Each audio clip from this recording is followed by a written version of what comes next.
জিলহজ মাসের ফজিলত ও আমল সম্পর্কে জানতে চাই।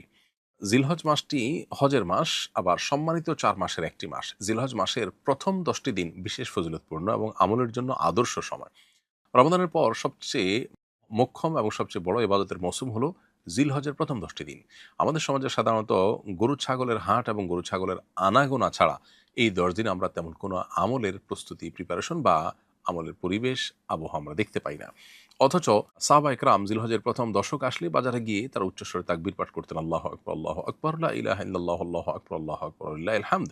নবী আলাইহিস সালাম বলেছেন, মা মিন আইয়ামিন আল আমালুস সালিহ ফিহিন্না আহাব্বু ইলাল্লাহ মিন হাযিহিল আইয়াম। জিলহজের প্রথম দশকে ইবাদতের চাইতে অন্য কোনো সময়ের ইবাদত আল্লাহর কাছে বেশি প্রিয় নয়।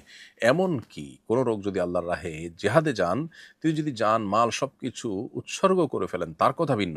এছাড়া অন্য যে মানুষগুলো জিহাদে শামিল হয়েছেন তাদের চাইতেও, সেখানে সে আমল করার চাইতেও বা সে শামিল হওয়ার চাইতেও জিলহজের প্রথম দশকের আমল আল্লাহর কাছে বেশি প্রিয়। আল্লাহ রাব্বুল আলামিন কোরআনে কারিমে আল ফজর ওয়াল লাইলিন আশ, ফজর এবং ১০টি রাতের শপথ করেছেন। এই শপথ দ্বারা কি বোঝানো উদ্দেশ্য, সেখানে আব্দুল ইবনে আব্বাস রাদিয়াল্লাহু তাআলা আনহু সহ বিশ্ববিখ্যাত যত মুফাসসির আছেন, সালাফ আছেন, তাদের বেশিরভাগের মন্তব্য হলো এর মাধ্যমে জিলহজের প্রথম ১০টি রাতকে বোঝানো হয়েছে। এজন্য জিলহজের প্রথম ১০টি দিন এবং রাতের তাৎপর্য অপরিসীম। এই দিনগুলোতে আমাদের প্রথমত বেশি বেশি নেক আমল করার চেষ্টা করা উচিত। কারণ বুখারীর হাদিস আমরা একটু আগে জানলাম যে এই দিনের আমল আল্লাহর কাছে সবচেয়ে প্রিয়। যেকোনো রুটিন আমল বা যেকোনো ভালো আমলগুলো পরিমাণে আমরা বাড়িয়ে দিব ইনশাআল্লাহ। গুনাহ থেকে বেঁচে থাকার চেষ্টা করব, এটা সময়ত ৪ মাসের রুটিন আমল। আর ফজিলতপূর্ণ সময়ে গুনাহ করা নিশ্চয়ই বেশি খারাপ। অতএব সে জায়গা থেকে গুনাহ থেকে বেঁচে থাকার চেষ্টা করব।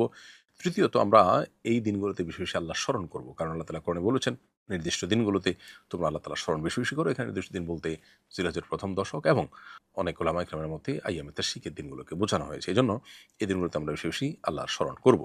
সেই সাথে যাদের হজের সামর্থ্য আছে, তৌফিক আছে এবং হজ ফরজ হয়েছে তারা হজ করবেন। আর যাদের ফরজ হয়নি কিন্তু সামর্থ্য আছে তারা হজ করবেন।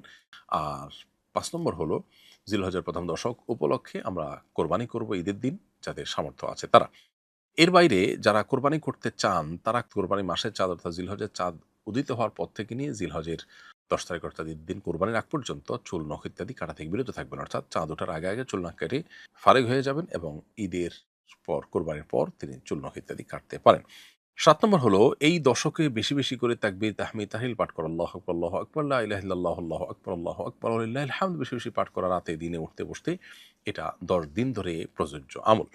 তবে এর স্পেশাল আরেকটা ভার্সন আছে যেটাকে আমরা ৮ নম্বর আমল বলতে পারি। সেটা হলো আইয়ামে তাশরিক অর্থাৎ জিলহজের ৯ তারিখ ফজরের পর থেকে নিয়ে শুরু করে আইয়ামে তাশরিকের শেষ দিন আসর পর্যন্ত অর্থাৎ ১৩ জিলহজ আসর পর্যন্ত প্রত্যেক নামাজের পর নারী পুরুষ সবাই যার যার জায়গা থেকে একবার করে এই তাকবীর, তাহমিদ, তাহলিল অর্থাৎ আল্লাহু আকবার, আল্লাহু আকবার, লা ইলাহা ইল্লাল্লাহু, আল্লাহু আকবার, আল্লাহু আকবার, লিল্লাহিল হামদ এটা পাঠ করব আমরা ইনশাআল্লাহ তাআলা।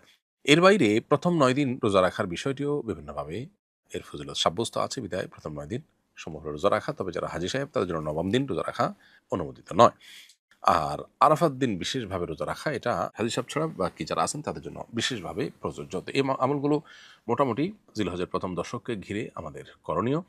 এর মধ্যে তাকবীর, তাশরিক, তাকবীর, তাহমিদ, তাহলিল অর্থাৎ আল্লাহু আকবার, আল্লাহু আকবার, লা ইলাহা ইল্লাল্লাহু, আল্লাহু আকবার, আল্লাহু আকবার, ওয়া লিল্লাহিল হামদ এটা বেশি বেশি করে বিস্তার করা, সমাজে প্রচার করা এটা আমাদের কর্তব্যের অংশ। আমি একজন ইমাম, জিলহজ মাসের আমল সম্পর্কে জনসচেতনতা বাড়াতে কি ধরনের পদক্ষেপ গ্রহণ করতে পারি? অনেক ধন্যবাদ ইমাম সাহেব আপনার এই ভালো কাজের প্রতি আপনার আগ্রহ দেখে। একজন ইমাম হিসাবে আমরা জিলহজ মাস উপলক্ষে জিলহজের প্রথম ১০ দিনকে বিশেষ করে ইবাদতের যে ১০ দিন আছে এই ১০ দিনকে ঘিরে আমরা অনেক কাজ করতে পারি। তার মধ্যে থেকে একটা কাজ হলো যে মসজিদে মানুষকে সাধারণ আলোচনার মাধ্যমে উদ্বুদ্ধ করা এবং হারিয়ে যাওয়া এই আমলটাকে পুনঃপ্রতিষ্ঠার জন্য নানাভাবে ক্যাম্পেইন করা। আপনি চাইলে আসন্না ফাউন্ডেশন থেকে এই বিষয়ে যে লিফলেট প্রকাশ করেছে সেই লিফলেট আপনি সংগ্রহ করতে পারেন। আসন্না ফাউন্ডেশনের ওয়েবসাইটে দেয়া নাম্বারে, আমাদের কল সেন্টারে আপনি ফোন করে অথবা যদি সরাসরি উপস্থিত হওয়ার সুযোগ থাকে তাহলে সরাসরি উপস্থিত হয়ে আপনি আপনার প্রয়োজনীয় লিফলেটের সংখ্যা কালেক্ট করে আপনি এলাকায় বিতরণ করতে পারেন, যাতে করে নষ্ট না হয়। যাকে দিবেন তিনি যেন পড়ে সে বিষয়টিকে এনশিওর করতে হবে আমাদের বিতরণের জন্য, সেটি হলো পূর্ব শর্ত। দ্বিতীয়ত, আপনি আমাদের তৈরি করা যে স্টিকার আছে এই স্টিকারগুলোকে যত্রতত্র না লাগিয়ে বরং উপযুক্ত স্থানে যদি লাগিয়ে দেন এবং মানুষ সেটা দেখে দেওয়া কাজ হয়, মানুষ যদি উৎসাহিত হয় আমল করবার জন্য, তাহলে সেটা হবে অনেক বড় একটা প্রচেষ্টা। এছাড়া জুমার আলোচনা সহ বিভিন্ন আলোচনার মাধ্যমে আপনি ক্যাম্পেইন করবেন, অ্যাওয়ারনেস করবেন। একটা বড় কাজ হলো তাকবীর পড়ার কাজটা। কারণ হলো তাকবীরের মাধ্যমে একজন যখন উচ্চস্বরে তাকবীর পড়ে, পুরুষদের জন্য এখানে একটু সরবে তাকবীর পড়ার নির্দেশনা রয়েছে। সো এটা যদি পুরুষরা করেন তাহলে অন্য মহিলারা বা অন্য পুরুষরা বা শিশুরা যেকোনো মানুষ যখন সেটা শুনতে পাবে তখন সেটা দেখে তার স্মরণ হবে। এবং তাকবীর যখন একটু সরবে পাঠ করা হয় তখন আশেপাশে আমলের একটা আবহ তৈরি হয়। রমাদান যখন আসে তখন আমরা টের পাই কখন আসলো, এবং টুকটাক আমলের একটা পরিবেশ বা আবহ রমজানে কিন্তু থাকে। দুর্ভাগ্যজনক বাস্তবতা হলো যে জিলহজের প্রথম দশকের এত ফজিলত মর্যাদা কোরআন হাদিসে বর্ণিত হয়েছে, অথচ এই দশকে আমি যেটি বলছিলাম একটু আগে, যে গরু ছাগলের আনাগোনা ছাড়া তেমন কিছু আমরা দেখতে পাই না, আমলের কোনো পরিবেশ আমরা দেখি না। এজন্য একজন ইমাম হিসাবে আপনি উদ্যোগ নিয়ে একটু সরবে তাকবীর যেন মানুষ পাঠ করে সেটার জন্য নানাবিধ ব্যবস্থা গ্রহণ করতে পারেন। সাহাবা ইকরাম বাজারে গিয়ে একটু উচ্চস্বরে তাকবীর পড়তেন যাতে করে তাদের তাকবীর শুনে অন্যরাও তাকবীর পাঠ করে। অতএব আমরা মানুষকে স্মরণ করার উদ্দেশ্যে নানামুখী আয়োজন করতে পারি। আল্লাহ আমাদেরকে তৌফিক দান করুন। কেউ হজে গিয়ে কোরবানি করলে বাড়িতে আবার কোরবানি দিতে হবে কিনা, এই প্রশ্নের উত্তর আমরা বেশ অনেকবার দিয়েছি। যিনি হজে গিয়ে কোরবানি করবেন সেই কোরবানিটা হজের কোরবানি বা হজের পাঠ, যেটাকে দমে শুকর বলা হয়। এছাড়া কোরবানির দিনগুলোতে সাধারণ মানুষের উপরে কোরবানি প্রযোজ্য হয়। সেই হিসেবে আপনি যদি মুকিম হয়ে থাকেন, মক্কাতে আপনি লং প্যাকেজে গিয়েছেন, 15 দিনের বেশি থাকবেন মক্কাতে বা মদিনাতে, তাহলে সেক্ষেত্রে আপনি এই ঈদের সময়টাতে যদি আপনি সফরে না থেকে বরং মুকিম হিসেবে থাকেন, তাহলে আপনার নিজের ঠিকানায় অথবা যে কোনো জায়গায় আপনার তরফ থেকে আরেকটা কোরবানি হতে হবে, যেটি হলো মূল কোরবানি। আর হজেরটা হলো দমে শুকর। আমি কি আমার মেয়ের জামাই বা মেয়ের শ্বশুরের সাথে হজে যেতে পারবো? হজের ক্ষেত্রে মাহরাম কারা, বিস্তারিত জানতে চাই। দেখুন, যাদের সাথে আপনার দেখা দেওয়া জায়েজ এবং বিবাহ বন্ধনে আবদ্ধ হওয়া জায়েজ নয়, তারাই আপনার মাহরাম। যেমন আপনার বাবা, আপনার ছেলে, আপনার ভাই, এরা আপনার মাহরাম, আপনার চাচা। তো যারা আপনার মাহরাম তাদের সাথে আপনি হজে যেতে পারেন। আপনার মেয়ের জামাই, সে আপনার মাহরাম, তার সাথে দেখা দেওয়া আপনার জায়েজ, এবং মাহরাম হওয়ার কারণে তার সাথে আপনি হজে যেতে পারবেন। কিন্তু আপনার মেয়ের শ্বশুর অর্থাৎ আপনার বেহাই, তিনি আপনার মাহরাম নন, এবং সেজন্য তার সাথে আপনার দেখা দেওয়া জায়েজ নয়, এবং তার সাথে আপনার হজে যাবারও সুযোগ নেই। অর্থাৎ মাহরাম হিসাবে আপনি তাকে সাথে নিয়ে হজে যেতে পারেন না। তবে আপনার অন্য মাহরামের সাথে তিনি গেলেন সেটা ভিন্ন বিষয়। অর্থাৎ জামাইয়ের সাথে আছেন, সাথে জামাইয়ের বাবা আছে, সেটা ভিন্ন বিষয়। জামাই আপনার মাহরাম হিসাবে কাউন্ট হবে এবং তার সাথে আপনি হজ বা ওমরাহ বা সফর করতে পারবেন। তো এবার আমার চাচা হজে গেছেন, যাওয়ার সময় তিনি সবার কাছে দোয়া চেয়েছেন যেন হজ পালন অবস্থায় তিনি মৃত্যুবরণ করেন। মৃত্যুর জন্য এভাবে দোয়া চাওয়া কি সঠিক? আর হজ পালনরত অবস্থায় কেউ মৃত্যুবরণ করলে তার জন্য বিশেষ কোনো ফজিলত আছে কিনা?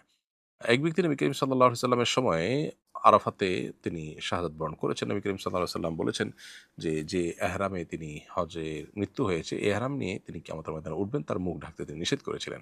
এহরামরত ব্যক্তির যেহেতু মুখ ঢাকতে হয় না।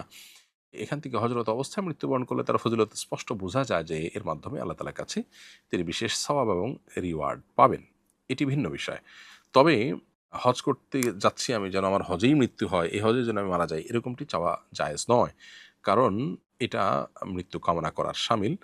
বিধায় আমার এইবারই যেন মৃত্যু হয়ে যায় এরকমটি দোয়া করা উচিত না। তবে হ্যাঁ, আল্লাহ আমি নেক আমল করতে, করতে হজে সিজদারত অবস্থায় যেন আমার মৃত্যু হয়, এরকম জেনারেল দোয়া করা যেতে পারে। কারণ যে ব্যক্তি হজরত অবস্থায় মারা যাবে সে তালবিয়া পাঠ করতে, করতে কিয়ামতের ময়দানে আল্লাহর সামনে উঠবেন।